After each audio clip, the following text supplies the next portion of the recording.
tambal kaayo sa mga sakit sa mga lupa-lupahan. Muna siya ang lanot.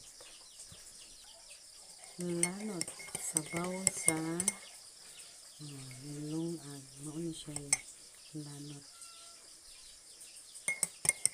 Tambal kaayo sa mga sakit sa kasukasuan, sa ato ang mga joint. Muna siya vitamin B12, B6.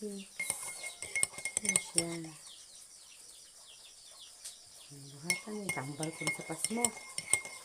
Ano kasi mapasmo diha. Inom mo ano. Ano siya? Sabaw sa nilungag. Nabitang hapit na bitang mahubas. Kwaon na nimo ni. Mao ni siya sikreto. Samot ang mga hunhun ang buhok. Mao ni siya kuan. Tambal sukad sa una sa ako pinanganak. Lanot. Sa laing term inyo ha, sa laing yan ani tawag. Basta mo dire lanot.